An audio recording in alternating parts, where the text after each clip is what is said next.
জি বন্ধুরা, স্বাগতম আমার এই চ্যানেলে। তো বন্ধুরা, আমরা সবাই অলরেডি জানি টি-20 বিশ্বকাপের জন্য 15 সদস্যর স্কোয়াড বিসিসিআই কিন্তু ঘোষণা করে দিয়েছে। ঘোষণা করার পরে তো নিউজে তোলপাড় চলছে, একে বাদ একে কেন একে বাদ। একটা জিনিস কিন্তু বন্ধুরা, বিসিসিআই যে 15 সদস্যর প্লেয়ারকে সিলেক্ট করার পরে বাকি ড্রপ প্লেয়ারগুলো মানে যেগুলোকে টি-20 বিশ্বকাপের জন্য চান্স দেয়নি, ওই প্লেয়ারের প্লেইং 11 দেখেছে, ওই প্লেয়ারের প্লেইং 11 দেখলে মাথা খারাপ হয়ে যায়। হ্যাঁ বন্ধুরা, ওই প্লেয়ারের প্লেইং 11 দেখে মনে হবে কি south Africa, England, Australia, Bangladesh, পাকিস্তানের মতন টিমকে ভালো জায়গা গিয়ে হারাতে পারবে। এত শক্তিশালী, যেটা আমাদের সেকেন্ড টিম, এত শক্তিশালী ইংল্যান্ড অস্ট্রেলিয়াকে ইজিলি আরামসে হারিয়ে দেবে। তো চলো বন্ধুরা, দেরি না করে চটপট করে দেখে নেবে। তো বন্ধুরা, তোমরা যদি ভারতীয় টিমকে ভালোবাসো তাহলে এই চ্যানেলটাকে সাবস্ক্রাইব করো, ফেসবুক থেকে দেখলে ফলো, কমেন্ট, শেয়ার করো। তো চলো বন্ধুরা, দেরি করবো না, এবার আমরা এক এক করে নামটি দেখে নেবো। ভারতের সেকেন্ড প্লেইং 11, ড্রপ প্লেইং 11 কত সুন্দর হতে পারে। তো সর্বপ্রথম নাম আসছে এসএসবি জয়সওয়াল। এসএসবি জয়সওয়াল একজন ওপেনার ব্যাটসম্যান, দুর্দান্ত ফর্মে তিনি, তারপরেও তাকে টি-20তে ভালোভাবে মৌকা দেয় না। কারণ একটাই, তিনি টেস্ট ওয়ানডে খেলছে, টি-20তে ভালোভাবে মৌকা দেয় না। তিনি কিন্তু টি-20র ভালো ব্যাটসম্যান, টি-20তেও তার রেকর্ড ভালো আছে। তিনি থাকলে বিরোধী দল এখনও ডরায়।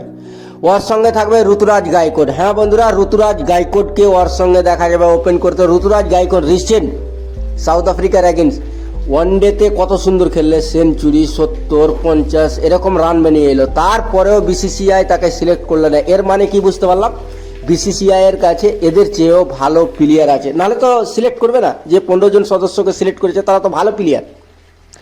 3 নম্বরে ভারতীয় ক্যাপ্টেন শুভমান গিল। হ্যাঁ বন্ধুরা, শুভমান গিল যাকে টি-20 বিশ্বকাপ থেকে ড্রপ করা হয়েছে, ওই শুভমান গিল এই প্লেইং 11-এ থাকছে, যেটা ড্রপ প্লেইং 11।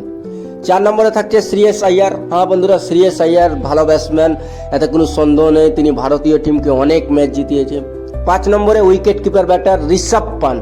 হ্যাঁ বন্ধুরা, 5 নম্বরে ঋষভ পান্ট থাকছে। ঋষভ পান্ট ভালো মানের উইকেট কিপার ব্যাটসম্যান, এত কোনো সন্দেহ নেই।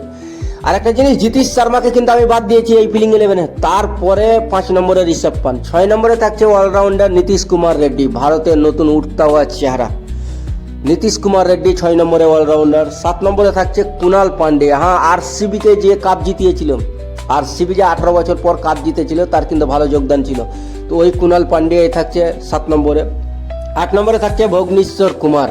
হ্যাঁ বন্ধুরা, 8 নম্বরে ভুবনেশ্বর কুমার। 9 নম্বরে থাকছে রবি বিষ্ণু। রবি বিষ্ণু একজন ভালো মানের স্পিনার, এতে কোনো সন্দেহ নেই, তার বল দেখে এখনও বড় বড় ব্যাটার ডরায়। 10 নম্বরে থাকছে মোহাম্মদ সিরাজ। হ্যাঁ বন্ধুরা, মোহাম্মদ সিরাজ একজন ভালো মানের ফাস্ট বোলার, তিনি তো দুর্দান্ত পারফর্ম করছে, এখন ডোমেস্টিক লিগ খেলছে, ডোমেস্টিক লিগেও ভালো পারফর্ম করেছে। জাস্ট 11 ফাইনাল মোহাম্মদ শামি। জি হ্যাঁ বন্ধুরা, মোহাম্মদ শামিও একজন ভালো মানের বলার, এতে কোনো সন্দেহ নেই। মোহাম্মদ শামিও ভারতীয় টিমের জন্য অনেক কিছু দিয়েছে।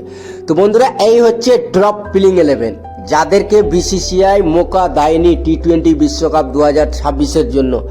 এরা যদি অন্য টিম থেকে, মানে একটা নতুন টিম, ভারত আর ইন্ডিয়া যেমন একটাই দেশ না, তো একটা ভারত করে দিলাম দেশ, একটা ইন্ডিয়া করে দিলাম।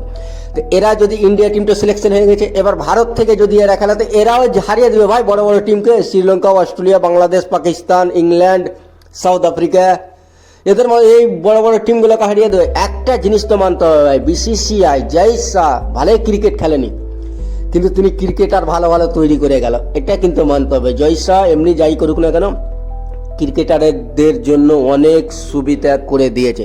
তো বন্ধুরা, এখানেই সুস্থ থেকো, ভালো থেকে এটাই কামনা করো। ভিডিওটা ভালো লাগলে কমেন্ট করুন, শেয়ার করুন, আর কমেন্টে লিখুন এই টিমটা কত শক্তিশালী।